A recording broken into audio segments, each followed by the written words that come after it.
10 محرم عاشورہ کا دن آنے والا ہے۔ اس حوالے سے آج بہت اہم باتیں کرنے کا ارادہ تھا۔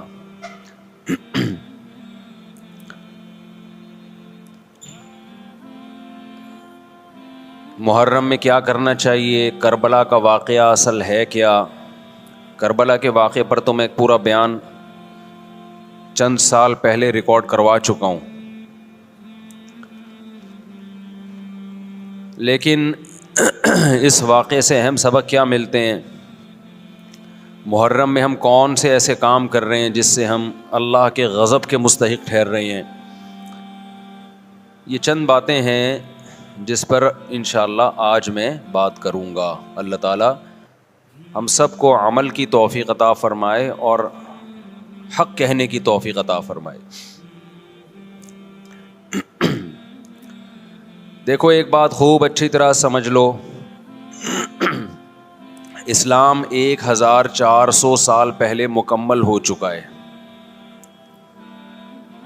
کسی واقعے کی وجہ سے اسلام کو تبدیل نہیں کیا جاتا، بلکہ اسلام کی روشنی میں اس واقعے کے جو تقاضے ہیں ان پر عمل کیا جاتا ہے۔ ہمارے ہاں ہو یہ رہا ہے، واقعات کی بنیاد پہ مسائل نکالے جا رہے ہیں۔ 10 محرم کا دن سیدنا حسین ابن علی رضی اللہ عنہ کی شہادت سے پہلے بھی عظیم تھا، اور سیدنا حسین ابن علی رضی اللہ عنہ کی شہادت کے بعد بھی عظیم دن ہے۔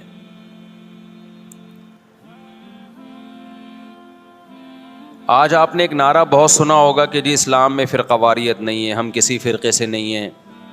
میں بار بار کہتا ہوں کہ یہ بڑا خوشنما نعرہ ہے جو سننے میں بہت اچھا لگتا ہے۔ کچھ باتیں سننے کی حد تک بہت اچھی ہوتی ہیں، لیکن پریکٹیکل لائف میں ان کی ویلیو بالکل بھی نہیں ہوتی۔ جب آپ پریکٹیکل لائف میں آتے ہیں تو پھر آپ کو یہ فیصلہ کرنا پڑتا ہے کہ آپ کس فرقے سے تعلق ہے آپ کا۔ آپ سنی ہیں، شیعہ ہیں، معتزلہ ہیں، مرجیہ ہیں، قدریہ ہیں، ناصبیہ ہیں، کیا ہے آپ کا فرقہ؟ یہ کہہ دینا آسان ہے، میرا کوئی فرقہ نہیں ہے۔ اس پر سب سے بڑا اشکال یہ ہوتا ہے، یہ میں اس لیے فرقے کی بات کر رہا ہوں کہ آپ کو بھی طے کرنا پڑے گا کہ آپ یا تو شیعہ بن جاؤ بھائی، یا سنی بن جاؤ، ایک طرف ہو جاؤ آپ۔ محرم میں شیعہ بنے ہوئے ہوتے ہیں، رمضان میں سنی بنے ہوئے ہوتے ہیں، ربیع الاول میں بریلوی بنے ہوئے ہوتے ہیں، تو پتہ ہی نہیں چلتا کہ ٹکتا ہی نہیں ہے کسی ایک جگہ۔ اس بات میں دو رائے نہیں ہو سکتی کہ سیدنا حسین رضی اللہ تعالی عنہ کو جو کربلا میں شہید کیا گیا، یہ کائنات کا بدترین ظلم تھا۔ جس نے آپ کی گردن مبارک پہ تلوار رکھی، اس کی بدبختی میں دو رائے نہیں ہو سکتی۔ بہت ہی کوئی شقی اور بدبخت جو نواسہ رسول صلی اللہ علیہ وسلم کے قتل کی طرف بڑھا، بہت ہی کوئی بدبخت اور بدنصیب جو کوفہ کے گورنر ابن زیاد کے کہنے پر نواسہ رسول سے لڑنے کے لیے نکلا، جو اس ظلم کو ظلم نہیں مانتا، وہ بھی اپنے آپ کو جہنم میں جانے کے لیے تیار کر رہا ہے۔ پھر کربلا میں ایک بڑا ظلم یہ ہوا کہ صرف سیدنا حسین ابن علی کو شہید نہیں کیا گیا، آپ کے ساتھ جتنے مرد تھے سب کو شہید کر دیا گیا۔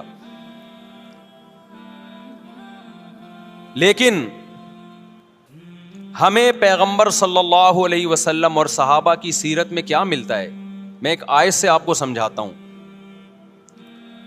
مشرکین مکہ حضرت ابراہیم علیہ الصلاۃ والسلام کے نسب میں ہونے پر اور آپ سے محبت پہ بڑا فخر کیا کرتے تھے کہ ہم ابراہیم کی اولاد میں ہیں، ہم ابراہیم کے دین پہ ہیں۔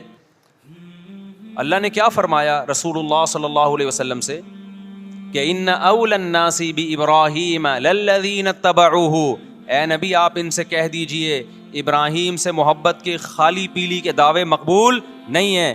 ابراہیم کے زیادہ حقدار وہ ہیں جو ابراہیم علیہ السلام کی اتباع کرتے ہیں, اور یہ پیغمبر اور صحابہ یہ ابراہیم علیہ السلام کے دین کو فالو کرتے ہیں, اور تم ابراہیم کے دین کو فالو نہیں کر رہے, ان سے محبت کے دعوے دار ہو. تو خالی محبت کے دعوے داری اللہ کے ہاں مقبول نہیں ہے. اللہ کے ہاں وہ محبت کی دعوے مقبول ہیں جس میں آپ محبوب کو فالو کر رہے ہوں.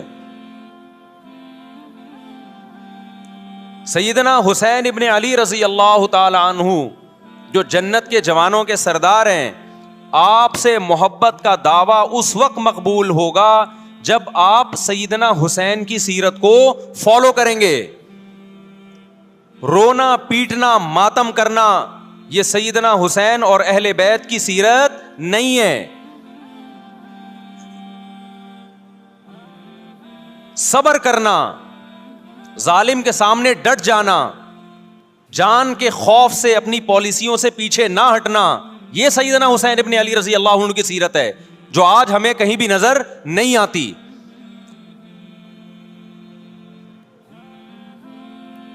تو ہم نے بھائی دیکھنا ہے صحابہ کا طرز عمل کیا تھا. آپ بتاؤ صحابہ کو سیدنا حسین سے محبت تھی یا نہیں تھی؟ کیا غم کا پہاڑ ٹوٹا ہوگا جب اطلاع ملی ہوگی کہ سیدنا حسین ابن علی اور آپ کے اصحاب اور اہل بیت کو سب کو کربلا میں شہید کر دیا گیا ہے. کیا قیامت گزری ہوگی.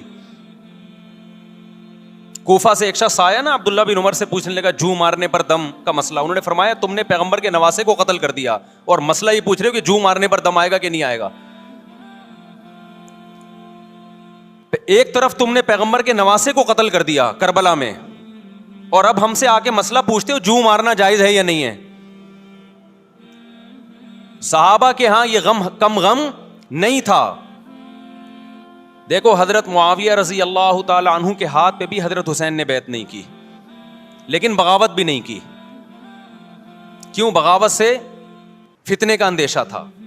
حضرت حسن جو حضرت حسین کے بڑے بھائی تھے, انہوں نے سیدنا معاویہ رضی اللہ تعالی عنہ کے ہاتھ پہ بیعت کی اور اس اختلاف کو ہمیشہ کے لیے اپنی کوشش کے مطابق ہمیشہ کے لیے ختم کر دیا.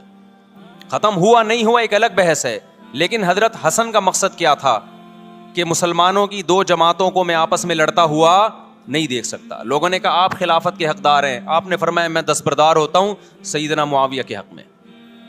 حضرت حسن بیعت ہو گئے حضرت معاویہ سے, اور یہ اختلاف کو کیا کر دیا؟ ختم. حضرت حسین بیعت نہیں ہوئے, لیکن حضرت حسین نے بغاوت بھی نہیں کی. ہر ایک کی اپنی رائے تھی, حضرت حسن کی اپنی رائے تھی. ان کا خیال تھا کہ بیعت ہونا مسلمانوں کے لیے زیادہ مفید ہے, ایک پاورفل حکومت ہوگی, ایک طاقتور ریاست ہوگی, ورنہ لڑتے رہیں گے آپس میں. حضرت حسین کا موقف یہ تھا کہ میں بغاوت تو نہیں کروں گا لیکن بیعت بھی نہیں ہوں گا, کیونکہ اگر بیعت ہو گیا تو اس سے جو خلفائے راشدین کے دور میں جو خلیفہ کی سلیکشن کا طریقہ تھا وہ طریقہ ختم ہو جائے گا. تو میں اگر اس طریقے کو نہیں لا سکتا تو اس کے خلاف کو پروموٹ بھی نہ کروں میں. یہ بھی ایک رائے تھی. میں سمجھا پا رہا ہوں اپنی بات؟ بھائی رائے کا اختلاف ہوتا ہے نا.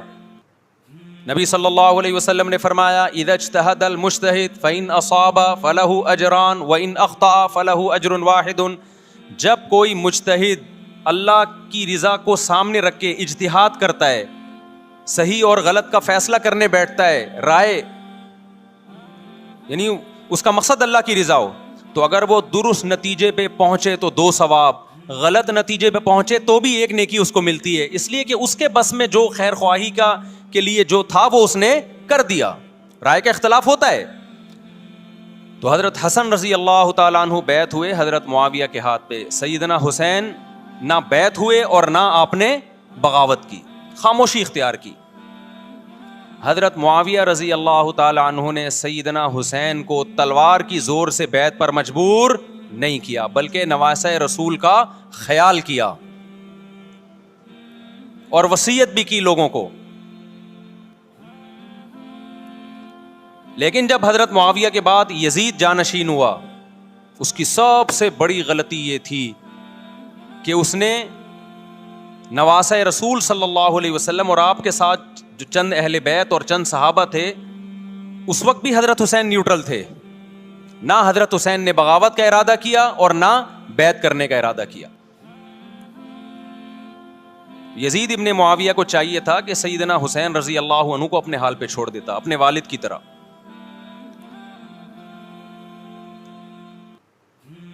حضرت حسین رضی اللہ تعالیٰ عنہ کو جب کوفہ سے خطوط آئے، یہ میں وضاحت اس لیے کر رہا ہوں کہ حضرت حسین بغاوت کے لیے نہیں نکلے تھے، اس مسلمان حاکم کے خلاف بغاوت کے لیے نہیں نکلے تھے، کیونکہ رسول اللہ صلی اللہ علیہ وسلم کی بہت ساری صحیح حدیث ہے اس بارے میں کہ جو باغی ہے، جو ریاست کے خلاف بغاوت کرتا ہے، اس کو نبی صلی اللہ علیہ وسلم نے اس عمل کو پسند نہیں کیا. تو حضرت حسین رضی اللہ تعالیٰ عنہ کو کوفہ سے خطوط آئے کہ یہاں سارے کے سارے لوگ آپ کے ہاتھ پہ بیعت کرنے کے لیے تیار ہیں. ظاہر ہے جب کسی علاقے کے لوگ دارالخلافہ ہو اور سب بیعت ہونے کے لیے تیار ہوں تو پھر آپ کا جانا یہ بغاوت کا عمل نہیں کہلاتا. حضرت حسین رضی اللہ تعالیٰ عنہ اہل بیت کے ساتھ نکلے. کربلا میں جب پہنچے، مشہور واقعہ آپ 20 دفعہ سن چکے ہیں، وہاں جا کے آپ کو اطلاع ہوئی کہ وہ خبر غلط تھی، اور عبید اللہ بن زیاد نے ایک پورا لشکر بھیجا سیدنا حسین رضی اللہ تعالیٰ عنہ کو مجبور کرنے کے لیے کہ میرے ہاتھ پہ آپ زبردستی بیعت ہو جائیں.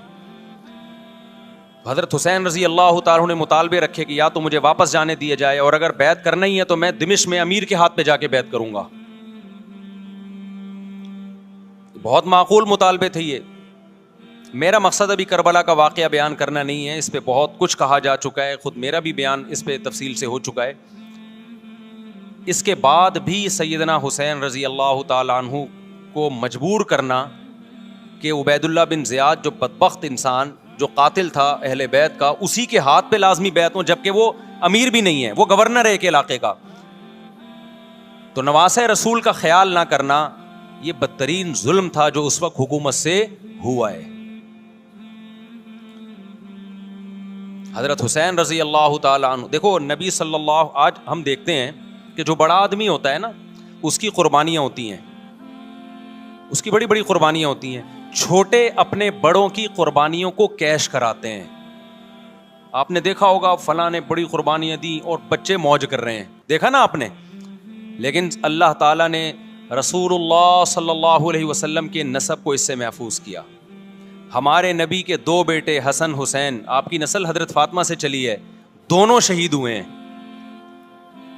اس میں بہت بڑی حکمت تھی کہ پیغمبر صلی اللہ علیہ وسلم نے سب سے پہلے تربیت اپنے گھر والوں کی ہے. آج لوگ باہر فنٹر بنے ہوئے ہوتے ہیں، تبلیغیں کر رہے ہوتے ہیں، اپنے گھر کی ان کو پرواہ نہیں ہوتی. نبی صلی اللہ علیہ وسلم نے سب سے پہلے جو تربیت کی ہے، کس کی ہے؟ حضرت حسن اور حسین کی ہے. تو جب کربلا میں آپ کو چاروں طرف سے گھیر لیا گیا اور آپ کو مجبور کیا گیا کہ آپ نے ابن زیاد کے ہاتھ پہ بیعت کرنا ہے، تو آپ نے اس ذلت کو گلے لگانے سے انکار کر دیا. آپ کو 100% یقین تھا کہ اتنے بڑے لشکر کے سامنے میں ٹھہر نہیں سکتا، اسباب کی دنیا میں فتح کی امید نہیں ہے. لیکن حضرت حسین رضی اللہ تعالی عنہ نے لڑنے کا فیصلہ کر کے اور شہادت کو قبول کرنے کا فیصلہ کر کے ابن زیاد اور اس زمانے کے حکمران جو اس قتل پہ راضی تھے، قیامت تک کے لیے ان پہ لعنت کے سلسلے کا دروازہ کھول دیا.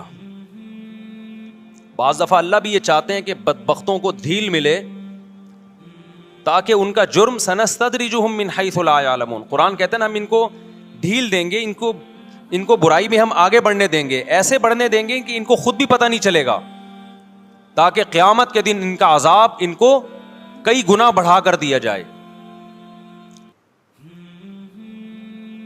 اب میرے بھائی ہمارے لیے کیا سبق ملتا ہے؟ جب یہ واقعہ ہوا عالم اسلام میں کوہرام مچ گیا،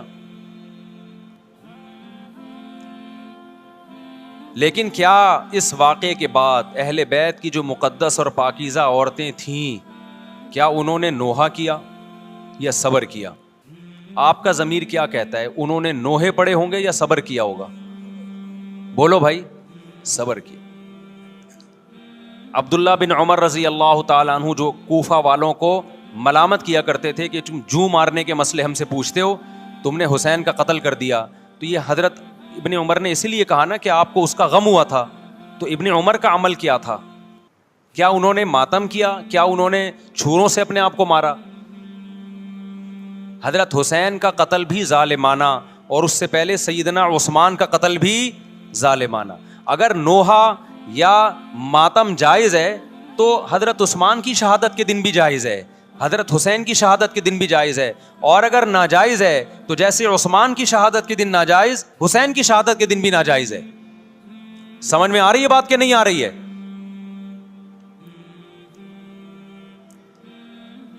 قرآن کیا کہتا ہے ایسے مواقع کے بارے میں؟ تلک امۃ قد خلت لہا ما کسبت ولکم ما کسبتم. قرآن جب بھی پرانی امتوں کے واقعات بتاتا ہے, قرآن کہتا ہے یہ ایک قوم تھی جو گزر گئی, انہوں نے جو کیا اس کا بدلہ ان کو ملے گا, تم جو کرو گے اس کا بدلہ تمہیں ملے گا.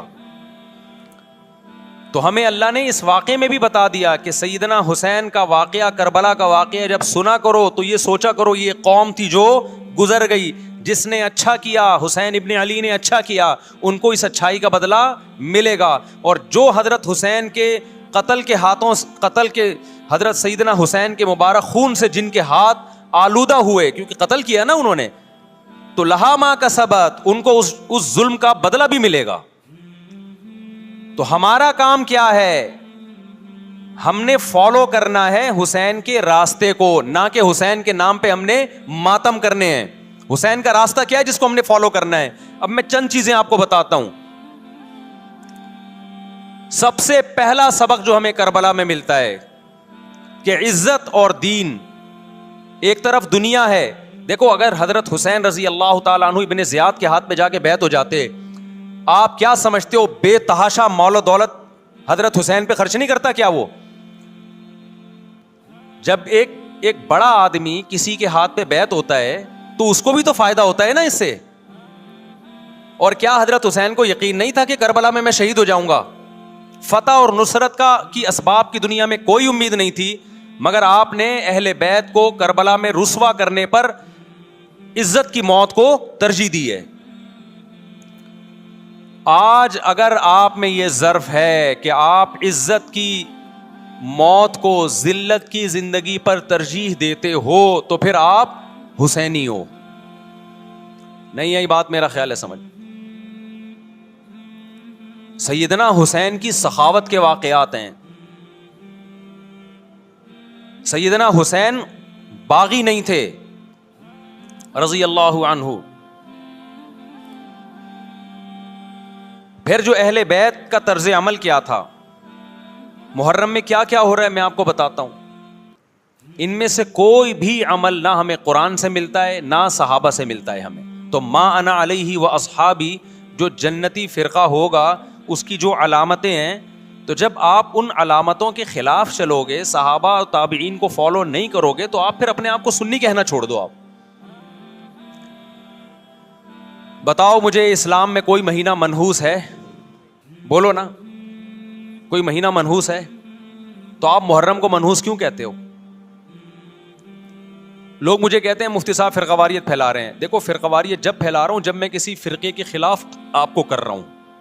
میرے بیان شیعہ لوگ بھی سنتے ہیں, ملتے بھی ہیں. بہت دفعہ ایئرپورٹ پہ ملاقات ہوئی, بڑی عزت سے ملے, میں شیعہ ہوں لیکن آپ سے محبت کرتا ہوں. یہاں مسجد میں بھی آتے ہیں, میں نے کبھی کسی پہ طنز نہیں کیا. اس لیے میں بار بار کہتا ہوں جو شیعہ کا مذہب ہے اس کو کرنے دو. وہ سبیلے لگاتے ہیں, آپ ان کو مت چھیڑو, جا کے تنگ نہ کرو ان کو. وہ ماتم کرتے ہیں, آپ ان کو مت چھیڑو. وہ نوحے کرتے ہیں, وہ نوحے پڑھتے ہیں, آپ ان کو مت چھیڑو. لیکن آپ اپنی پوزیشن واضح کرو کہ آپ شیعہ ہو یا آپ سنی ہو. آپ تو ایک طرف ہو جاؤ نا. محرم میں اگر آپ مرثیے لگا کے گھوم رہے ہو گاڑیوں میں, اٹ مینز آپ سنی نہیں ہو. آپ نبی صلی اللہ علیہ وسلم کی حدیث ہے ہمارے پاس, ہم اہل سنت والجماعت ہیں, ہم سنت کو فالو کرتے ہیں. تو سنت کیا کہتی ہے؟ میتوں پہ گریبان چاک کرنا, میتوں پہ چیخ و پکار کر کے رونا. آپ نے فرمایا لیس منا, وہ ہم میں سے نہیں ہے. اور اس عمل پہ آپ صلی اللہ علیہ وسلم نے لعنت فرمائی ہے. لوگ کہتے ہیں حسین کی یاد میں رونا نبی کی سنت ہے. نبی صلی اللہ علیہ وسلم کو جب جبریل نے بتایا کہ حسین شہید ہوں گے, آپ روئے, اس لیے کہ اس وقت آپ کو یہ خبر ملی تھی. لیکن کیا ہر محرم میں آپ نے رونے کا پروگرام کیا ہے, یا صحابہ کو بیٹھ کے باقاعدہ رلایا ہے آپ نے؟ کیا ہو گیا بھائی؟ آپ کو بھی جب کربلا کا واقعہ کی خبر ملی آپ کی آنکھوں میں آنسو آ جائے، یہ نیچرل ہے، یہ حسین سے محبت کی علامت. لیکن ہر محرم میں باقاعدہ بٹھا کے رونے کا پروگرام کرنا یہ حسین سے محبت کی علامت نہیں ہے، بلکہ شریعت میں ناجائز ہے یہ غموں کو بڑھانا. یہ کہاں سے جائز ہو گیا؟ حضرت عثمان بھی تو شہید ہوئے تھے، نبی صلی اللہ علیہ وسلم کے داماد تھے، ان کی یاد میں آپ رونے کو سنت کیوں نہیں کہتے؟ ہماری نظر میں حسین کا قتل بھی بہت بڑا ظلم اور سیدنا عثمان کا قتل بھی بہت بڑا ظلم تھا. دونوں مظلوم تھے، دونوں مظلوم شہید تھے، ہمیں دونوں کی شہادت پہ غم ہے، لیکن اب اس غم کو مناتے نہیں ہیں. اسلام میں غم منانا سنت نہیں ہے. دیکھو جعفر طیار رضی اللہ عنہ، نبی کے چچا زاد بھائی، اہل بیت، جب آپ صلی اللہ علیہ وسلم نے ان کو لڑائی کے لیے میدان جنگ میں بھیجا، رومیوں سے لڑائی تھی، حضرت جعفر طیار کی 4 بیویاں تھیں. جب نبی صلی اللہ علیہ وسلم مسجد نبی میں بیٹھے، آپ کو فرشتوں نے اطلاع دی کہ جعفر طیار شہید ہو گئے. آپ صلی اللہ علیہ وسلم کی آنکھوں سے آنسو. یہ آنسو اس وقت نکلے جب عین شہادت کی اطلاع ملی ہے، اس وقت آنسوؤں کا نکلنا محبت کی علامت ہے. آپ نے صحابی رسول کو بھیجا کہ جاؤ آپ کی زوجات کو، بیویوں کو جا کے خبر دو کہ جعفر طیار شہید ہو گئے. کیا قربانی تھی صحابہ کی، آپ دیکھو ایسے جوان تھے جعفر طیار، خوبصورت جوان. غزوہ بدر میں جب مشرکین مکہ نے یہ نعرہ لگایا کہ حل میں مبارز، 3 سردار آئے، انہوں نے کہا پہلے تمہارے اندر سے 3 بہادر آئیں ہم سے لڑیں. دیکھو عربوں میں یہ ہوتا تھا کہ جب جنگ کے لیے 2 فوجیں آمنے سامنے کھڑی ہوتی تھیں تو پہلے دونوں طرف کے بہادر ترین لوگوں کی لڑائیاں ہوتی تھیں کہ جب تک دونوں میں سے ایک قتل نہیں ہوگا لڑائی شروع نہیں ہوگی. تو آپ کو پتا ہے کہ اس میں بہادر ترین لوگ نکلیں گے نا جو لڑنا جانتے ہوں. مشرکین مکہ کی طرف سے 3 یا 4 بڑے بڑے سردار آئے لڑائی سے پہلے، بدر میں لڑائی سے پہلے. انہوں نے نعرہ لگایا حل میں مبارز، کوئی ہے تم میں جو پہلے ہم سے لڑے؟ یعنی ادھر سے ہم 3 ہیں تو ادھر سے بھی کتنے چاہیے؟ 3 بندے. ادھر سے انصار صحابہ آئے، مشرکین مکہ نے کہا لیسو بی اکفائنا، یہ ہمارے جوڑ کے نہیں ہیں، قریشی ہاشمی چاہیے، ہمارے نسب کے لوگ ہونے چاہیے. تو ادھر سے نبی صلی اللہ علیہ وسلم نے حضرت علی کو بھیجا اور حضرت جعفر طیار کو بھیجا. جن صحابہ کو بھیجا ان میں حضرت جعفر طیار بھی تھے. حضرت جعفر طیار رضی اللہ تعالی عنہ اور سیدنا علی مقابلے میں غالب آ گئے.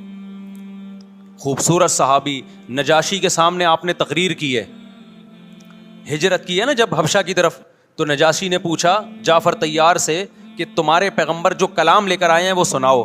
حضرت جعفر طیار رضی اللہ تعالیٰ عنہ نے سورہ مریم پڑھنا شروع کر دی. کاف ہا یا عین صاد ذکر رحمت ربک عبدہ زکریا اذ نادى ربه نداء خفیا قال رب انی وهن العظم منی واشتعل الرأس شیبا ولم اکن بدعائک رب شقیا وانی خفت الموالی من ورائی وکانت امرأتی عاقرا فہب لی من لدنک ولیا. ایسی حضرت مریم اور عیسیٰ ابن مریم کی سیرت کو سورہ مریم میں بیان کیا حضرت جعفر طیار نے کہ نجاشی روتے روتے اس کی داڑھی تر، اور جتنے پادری بیٹھے تھے سب کی داڑیاں تر ہو گئی روتے روتے. تو یہ تقریر جو نجاشی کے اسلام کا سبب بنے، بادشاہ کو مسلمان کرنے والے کون تھے؟ حضرت جعفر طیار. اور آپ کے چھوٹے چھوٹے بچے، 4 جوان بیویاں ہوں، چھوٹے چھوٹے بچے ہوں، اور ایسے میں میدان جنگ میں لڑتے ہوئے شہید ہو جائیں تو پیغمبر اور صحابہ پہ کیا قیامت ٹوٹی ہوگی. لیکن ہمارے نبی صلی اللہ علیہ وسلم کی آنکھوں سے کیا تھے؟ صرف آنسو موتی کی طرح ٹپک رہے تھے. اور آپ صحابہ کو اطلاع دے رہے تھے کہ جعفر طیار شہید ہو گئے اور جاؤ ان کے گھر والوں کو بتا کے آ جاؤ. کتنی بڑی قربانی ہے یا نہیں ہے؟ جب خبر دینے والا آپ کی ازواج کو بتا کے آیا کہ جعفر طیار شہید ہو گئے تو آپ کے گھروں سے خواتین کے رونے کی آوازیں آئیں. آپ صلی اللہ علیہ وسلم نے فرمایا ان سے بولو کہ اپنی آواز کو پست کرو. پھر چیخو پکار کی آواز آئی تو آپ نے فرمایا کہ اگر دوبارہ چیخو پکار کی آواز آئے تو ان کے منہ پہ خاک پھینک دو. وہ شہید کی بیوہ تھیں, اور شہید بھی کتنے مقدس, ان کو بھی نبی صلی اللہ علیہ وسلم نے نوحہ کرنے کی اجازت نہیں دی. اس دن جس دن غم پہنچا ہے اس دن بھی چیخو پکار کی اجازت نہیں دی ہے. تو آپ بتاؤ اگلے سال اس تاریخ کو چیخو پکار کی کیسے اجازت مل جاتی؟ نہیں آئی میرا خیال ہے بات سمجھ میں. جب غم پہنچا ہے اس وقت چیخنے چلانے کی اجازت نہیں ہے. چھوٹے چھوٹے یتیم بچے, حضرت جعفر طیار کے چھوٹے چھوٹے یتیم بچے, کتنا غم ہوتا ہے جب چھوٹے چھوٹے بچے, ان کا باپ دنیا سے چلا جائے, کتنا ترس آتا ہے ان کے اوپر. تو ہمارے نبی کو بھی ان یتیم بچوں پہ بھی ترس آیا, ان بیواؤں پہ بھی ترس آیا, لیکن نہ نبی صلی اللہ علیہ وسلم چیخو پکار کر کے خود روئے اور نہ آپ نے ان کی ازواج کو رونے کی اجازت دی ہے. سمجھ میں نہیں آ رہی میرا خیال ہے بات. میرا مقصد شیعوں پہ طنز کرنا نہیں ہے, ان کا جو مذہب ہے ان کو اس پہ چلنے دو. میرا مقصد ہے آپ اپنی پوزیشن واضح کرو کہ آپ ادھر ہو یا ادھر ہو. کسی کو تنگ مت کرو, نہ کسی پہ فتوے لگاؤ کفر اسلام کے, نہ کسی کو جہنمی قرار دو. اپنی پوزیشن آپ فیصلہ کرو کہ آپ اگر ادھر جانا ہے تو پورے ادھر چلے جاؤ. پھر یہ آدھا تیتر آدھا بٹیر والا معاملہ مت کرو. وہ ان کا مذہب ہے بھائی, ان کے علماء ان کو بتاتے ہیں کہ محرم میں کالے کپڑے پہننے ہیں, محرم میں ماتم کرنا ہے, محرم میں کو منحوس سمجھنا ہے, اس میں شادی بیانی کرنا. ان کے علماء ان کو بتاتے ہیں, ان کو چلنے دو اس پر. دنیا میں بہت سے فرقے ہیں, بہت سے مذہب ہیں, ہم کسی کو نہ ختم کر سکتے ہیں نہ کسی کے خلاف نفرت پیدا کر سکتے ہیں. اس سے کوئی چیز حاصل نہیں ہوگی. کسی سے نفرت کرنے کی ضرورت نہیں, کسی پہ فتوے لگانے کی ضرورت نہیں, لیکن آپ کو اپنی پوزیشن واضح کرنی پڑے گی کہ میں کہاں کھڑا ہوا ہوں. اگر آپ سنی ہو تو پھر اہل سنت والجماعت صحابہ تابعین کو فالو کرتے ہیں, حدیث کو فالو کرتے ہیں, اور حدیث میں ہمیں ماتم کرنا, نوحہ کرنا, گریبان چاک کرنا اس کی پرمیشن نہیں ہے, بلکہ اس سے روکا گیا ہے, اس عمل کو حرام اور ناجائز قرار دیا گیا ہے. بات آ رہی ہے سمجھ میں؟ باقی جو شیعہ حضرات کرتے ہیں, ہمارے دوست ہیں شیعہ, میں مذاق میں نہیں کہہ رہا, ملتے ہیں ہم سے, میں کبھی ان سے مذہب کے ٹاپک پہ بات نہیں کرتا, نہ ان کو کبھی چھیڑتا ہوں کہ آپ یہ کیوں کر رہے ہو, یہ کیوں نہیں کر رہے. بھائی اس کا مذہب ہے, وہ اس کا فرقہ ہے, جو کرنے دو اس کو, ہم نہیں کرتے, کیونکہ ہم اہل سنت والجماعت میں. سمجھ میں آ رہی ہے بات کہ نہیں آ رہی؟ پھر ربیع الاول کا مہینہ آئے گا, اس میں بھی آپ اپنی پوزیشن واضح کرو کہ آپ ادھر ہو یا ادھر ہو. دو فرقے ہیں, دیوبندی بریلوی. میں نہیں کہہ رہا کہ کون جنتی کون جہنمی, لیکن بر صغیر میں جن کو دیوبندی کہا جاتا ہے وہ نظر و نیاز تیجے 40 میں کے قائل بولو نہیں ہے. یہ ان کی کتابوں میں لکھا ہوا ہے, وہ اس کے قائل نہیں ہے. اگر کوئی بزرگ ان میں قائل گزرا بھی ہے تو وہ اس کا ذاتی تفرد ہے, اس کو علماء نے فالو نہیں کیا, اس کو ان کی اجتہادی غلطی قرار دیا ہے. ربیع الاول میں جلوس نکالنا یا مزار بنانا یا مزاروں پہ جانا اس نیت سے کہ وہاں جا کے ہم کوئی قوالی پڑھیں گے یا کچھ بھی, ہمارے ہاں قبرستان جانا صرف اس لیے ہے کہ آخرت کی یاد تازہ ہو, بس. اس کے علاوہ اور کوئی کانسیپٹ نہیں ہے. ہمارے ہاں قبر ایک بالش سے زیادہ اونچی بنانا جائز بولو نا نہیں ہے. قبر پکی کرنا جائز نہیں ہے.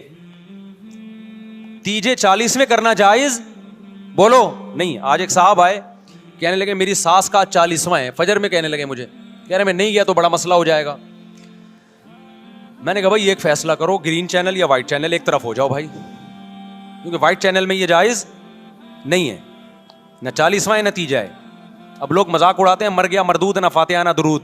بھائی کچھ بھی کہتے رہو تو پھر پورے ادھر کو ہو جاؤ, یا تو پورے وائٹ ہو جاؤ یا پورے کیا ہو جاؤ, پورے گرین ہو جاؤ. پھر تیجا بھی کرو, 40واں بھی کرو, برسی بھی کرو, اور پھر اس کے بعد جھنڈے بھی لگاؤ ہرے رنگ کے. میں نہیں کہہ رہا دیوبندی صحیح ہے یا بریلوی صحیح ہے, دیکھو میں یہ بحث نہیں کر رہا, میری بات کو غلط نہ لے کے جانا. میں کہہ رہا ہوں آپ اپنی پوزیشن واضح کرو, صحیح غلط تو اگلا مرحلہ ہے. آپ کیا ہو, آپ کو تو یہی نہیں پتا چل رہا. آپ